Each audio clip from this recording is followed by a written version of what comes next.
দুটা নির্বাচনে ক্ষতিগ্রস্ত হওয়ার আশঙ্কা আছে, ভোটার টার্নওভারও কম হতে পারে। এই সমস্ত কারণ সামনে রেখেই আমরা বলেছিলাম দুটো নির্বাচন আলাদা আলাদা হওয়া উচিত। সেই দাবি এখনও আমাদের আছে। সরকার ইচ্ছা করলে সে দাবি এখনও বাস্তবায়ন করতে পারে। তারা আরও জানতে চেয়েছেন যে পিআরের ব্যাপারে আমাদের অবস্থান কী। আমরা বলেছি যে পিআর আমাদের দাবি, আমরা এটা জনগণের জন্য করেছি, দলের জন্য নয়। এমনকি আমরা যদি জনগণের ভোটে নির্বাচিত হয়ে আল্লাহর ইচ্ছায় ক্ষমতায় যাই, ক্ষমতায় তো আমরা বলি না, দেশ সেবার সুযোগ পাই, তাহলে আমরা তখনও পিআর বাস্তবায়নে আন্তরিকতার পরিচয় দেব। তখন এটা হবে না যে আমরা তো জিতে গেছি, এখন আর পিআরের দরকার কি। অতীতের যে কালচার, এটাকে আমরা পাল্টে দিতে চাই। মানুষ এখন অনেক রাজনৈতিক দলের কমিটমেন্টের উপরে আস্থা রাখে না, বলে যে আপনারা আগে তো গিয়েছেন ক্ষমতায়, আমরা দেখেছি আপনারা তো কমিটমেন্ট রক্ষা করেন না। এই যে একটা ব্যাড কালচার হয়ে গেছে, এটাকে পাল্টানোর দায়িত্ব কাউকে না কাউকে নিতে হবে। সেই দায়িত্বটা আমরাই নিতে চাই, আপনারা দোয়া করবেন। তারপরে তারা জানতে চেয়েছেন সমাজের বিভিন্ন অংশের মানুষের প্রতিনিধিত্ব কিভাবে হবে, সকল মানুষের সিকিউরিটি কিভাবে নিশ্চিত হবে, রোহিঙ্গা সমস্যার সমাধানটা কিভাবে হবে, এ নিয়ে আমাদের কি চিন্তা ভাবনা।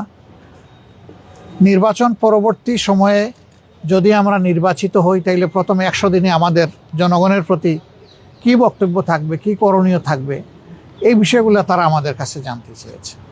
তো আমরা বলেছি যে আমাদের সব কিছুই ফ্রেম করা আছে, আমরা ওয়ান টাইম যখন যেটা প্রযোজ্য সেটা আমরা সামনে রিলিজ করব। তারা আমাদের ম্যানিফেস্টোতে কিছু জিনিস দেখতে চান, আমরা বলেছি অলরেডি এগুলো আমরা ইনক্লুড করে নিয়েছি। তারা বাংলাদেশকে একটা ইনক্লুসিভ বাংলাদেশ দেখতে চান। আমরা তাদেরকে বলেছি আল্লাহ তাআলার ইচ্ছা এবং জনগণের ভালোবাসায় আমরা নির্বাচিত হলে সেই ইনক্লুসিভ বাংলাদেশই আমরা গড়ব ইনশাআল্লাহ। আমরা কোনো দলকেই বাদ দেব না।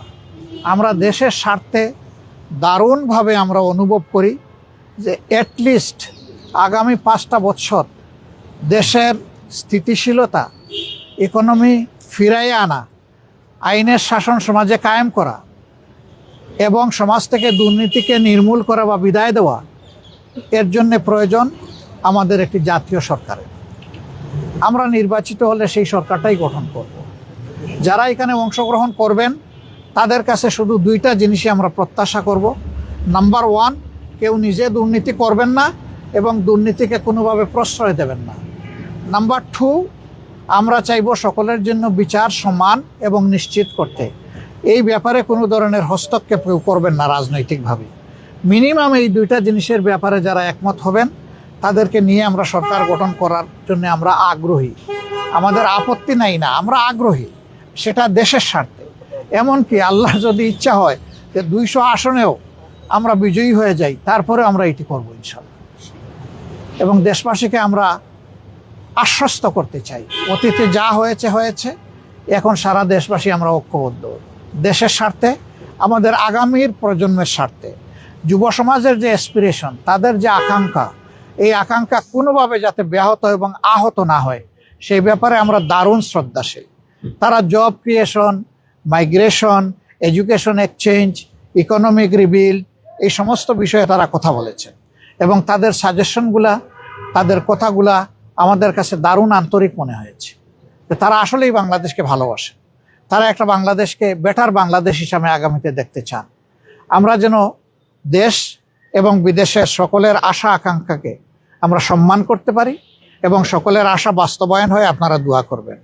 আমরা আমাদের রাজনীতি দলের জন্য করি না, ব্যক্তির জন্য করি না, আমাদের রাজনীতি জনগণের জন্য।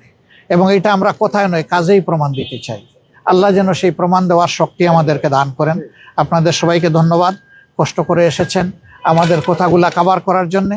আপনারা আগামীর দেশ গঠনে আপনাদেরও অংশগ্রহণ স্বতঃস্ফূর্ত, আন্তরিক এবং ব্যাপক হবে, এটা আমরা প্রত্যাশা করি।